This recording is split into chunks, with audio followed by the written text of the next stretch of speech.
is the Older Persons Week. It is an opportunity where as social development we celebrate the golden years, where we remind ourselves of the good things that our older persons, 60 plus, have contributed to the country that we have. It's time that we celebrate their different talent. It is also time where we give them an opportunity to tour the beautiful country that we have, to make new friends, to live the homes where they can take time out from the grandchildren and to really be themselves and remind them of their younger years. And that is what we are here about.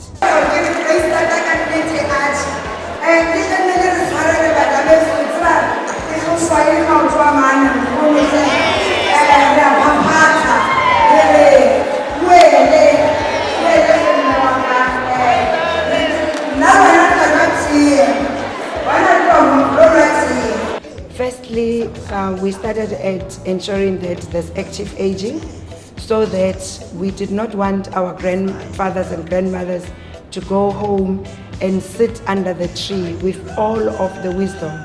Remember, these are people that are retiring, most of them that still have the skills that we need, but also they are the custodians of culture, tradition, values. So we wanted to make sure that we find a way of ensuring that our older persons are not lost in the whole issue around age. So we came up firstly with the activities to say, how do we keep them healthy in their golden years, so that the healthier that they are, the happier that they will be. That's how the whole Golden Games aspect started. But we then further realized that although we are doing the active stuff where older persons run, they do the different sporting codes, not all of them are actually interested. Some of them would just want to sing. And we then added the festival where older persons can sing and really add to the week. And the others said, but we're good with our hands. We are good in making things.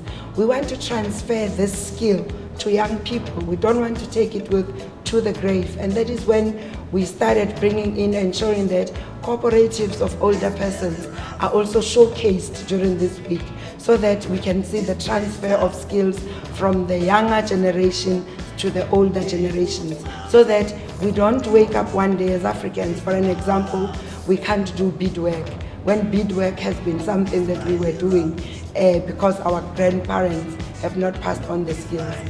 But we also realized that due to HIV and AIDS, as it is Breast Cancer Awareness Month, older persons at the time when we call the golden years, where they are supposed to be about them, they become parents a second time around because of either HIV or many other. We then introduced a seminar where they can actually share best practice on positive parenting skills in the week, where there's space where older persons can talk as parents, because the generation of children that they find themselves parenting is not the same as their own children. And also the environment where these children grow is not the same as that. So we added the part on the seminar.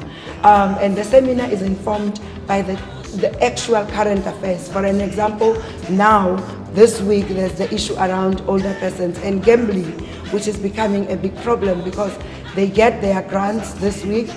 Today, tomorrow, they are at the machine, the slots, there's no food, and the poverty does not actually end. We then brought in where they themselves choose. And also we brought in where we said it doesn't help as government we plan alone. Let us plan with older persons. So we introduced the older persons forums and what we call in communities older persons luncheon clubs, so that older persons right from a local level can get out and they can become a group. They either exercise in the morning, or they do beadwork, or they visit an ECT and tell children African tales, whatever it is that they do. The important thing, we give them a little bit of a stipend so that they can have lunch. and be a members, and we know that even if they live alone, they have eaten something.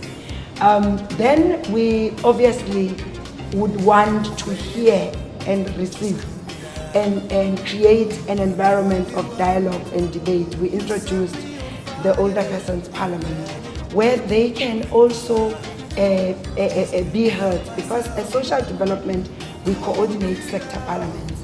We host the men's parliament, we host the children's parliament, and then older persons fall under us. So it was important for us to institutionalize the Older Persons Parliament. And that is an opportunity where we are able to give each other feedback, but also where we can hear older persons raising their issues. And this report of Parliament gets then tabled at the legislature of the hosting parliament, province, and then it is taken to the National Assembly as a resolution that gives the governing party of the day feedback on how older persons feel about the services that are designed for them. I think it's important for us to first explain that by the time they get here, the activities have started at a ward level.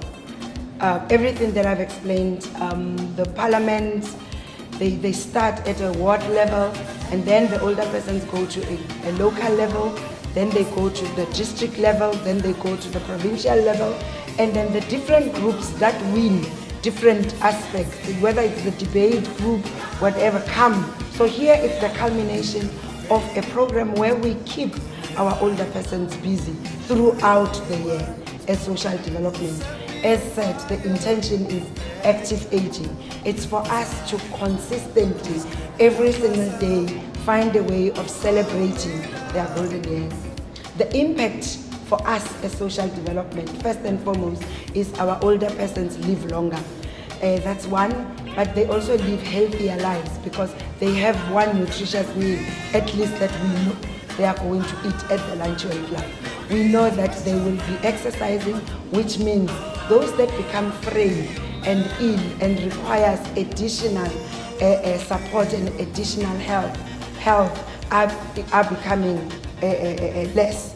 And also the integration and the reduction of dementia, the reduction of Alzheimer's, the reduction of loneliness in these programs are addressed. But also the abandonment of older persons by their children is also addressed in this manner, because we are able to then find older persons in the different spaces. They wake up to go somewhere, even if they are on a wheelchair, even if they are bedridden. There is the few 2, 3, 4 leaders of the club that will visit the one that could not come. So the friendship, the coming together, the never being alone aspect, which leads to loneliness, dementia, Alzheimer's, and the many other challenges, including sexual abuse of older persons, are actually reduced with this program. And we have assessed the impact, and the program is giving us the results that we managed to see. The program has been happening for some years now. What I would like to know is, what is it that we look forward to as far as the growth of the program and the way forward, and what social development wants to do, especially for this particular element? Obviously, the program would have to be improved because we are now the signatories to the Older Persons Protocol, the African Union Older Persons Protocol, but we've also signed the Madrid Plan of Action, which prescribes and pushes the boundaries beyond what we have said. So going forward, we have to add the Madrid Plan of Action that actually dictates some of the things that we need to do, but also some of the international UN days we need to achieve, to actually to observe as a member state of the AU first and foremost, and a member state of the UN. We're now going to be observing Grandparents' Day. We're now going to be observing Older Persons' Day. So these days might sound like just days, but actually we are joining the whole world to bring, elevate issues of older persons. So the program can only get better but also the program will reach more older persons.